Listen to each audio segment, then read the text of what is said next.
You are 23 years old. You graduate the academy with your family watching from the bleachers. Your mother cries. Your father says nothing, just nods once. You are assigned to a rough district on the night shift. You answer domestic calls that never end well. You answer overdoses in gas station bathrooms. You learn to read a room before you enter it. You learn that most nights are boring and one night can kill you. Your training officer tells you the job is 99% waiting and 1% terror. You do not believe him until the night a routine stop turns into a foot chase through backyards in the dark. You catch the man. Your hands shake for an hour after. You go home and do not tell your wife what happened. You just hold her a little longer than usual. 2 years pass this way. You start to notice a unit that shows up when things go wrong. Armored, calm, silent. They move like one body. You ask a sergeant how a man joins them. He tells you most who try fail. You decide you want to try anyway. You are 25 now. You put in for the tryout. 40 men show up. 6 spots exist. The physical test breaks men in the first hour. You run until your legs are numb. You carry a sandbag up 6 flights of stairs, twice. You do pull-ups until your arms will not lift a coffee cup. Instructors scream numbers at you that do not matter. They are testing whether you quit. Half the room quits by noon. You do not quit. Then comes the range.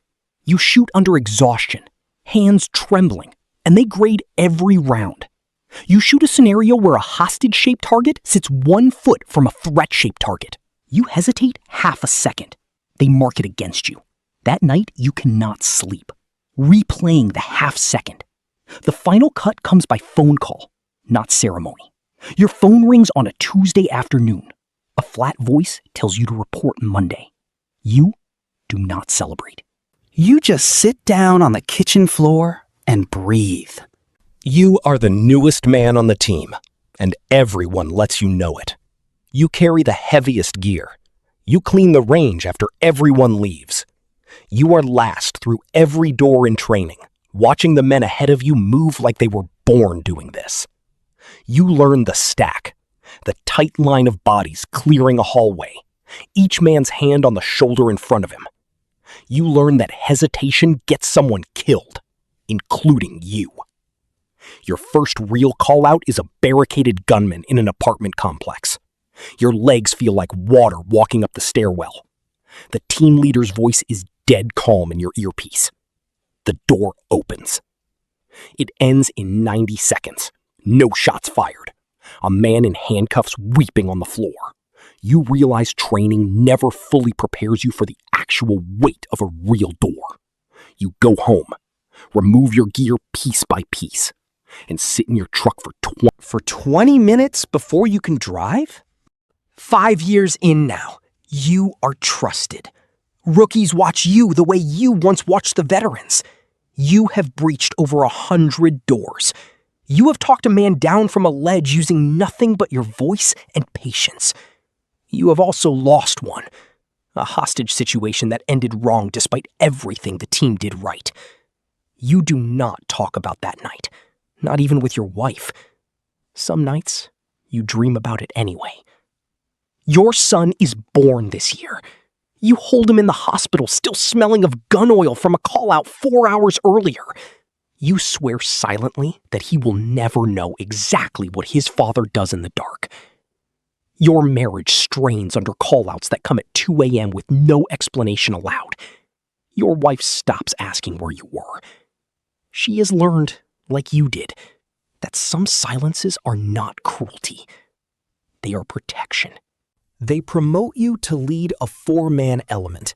Now, the decisions are yours. When the stack moves, you decide the pace. When a plan breaks apart inside a burning building, you decide the new one in seconds. You are responsible for men who trust you with their lives every single shift. This weight sits differently than firing your own weapon ever did. You lose sleep planning entries that other men will simply execute.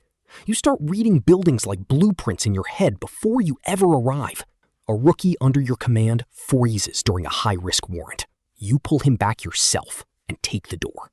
Later, you do not humiliate him. You remember your own frozen half-second on the range years ago.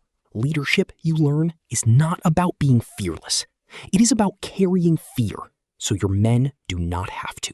You are pulled off the entry teams now. It feels like losing a limb. Your new job is command posts, tactical planning, and the radio. Never the door again. You brief the mayor's office after high-profile incidents. You write reports that decide whether your team gets new equipment or gets cut. You mentor the next generation of operators, watching young men make the same mistakes you once made, biting your tongue so they can learn it themselves. A hostage crisis stretches 18 hours. You are the calm voice in every operator's ear, the one who decides when the team moves and when they wait. It ends without a single shot fired. Your team leader, the man who once trained you, nods once at you afterward. That nod means more than any medal ever could. You command the entire unit now.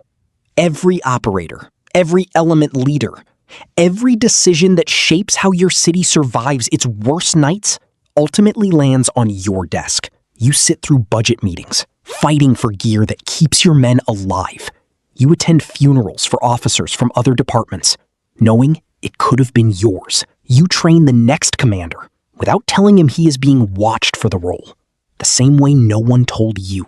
Late at night, you remember the shaking rookie who could barely hold his weapon steady on his first call-out.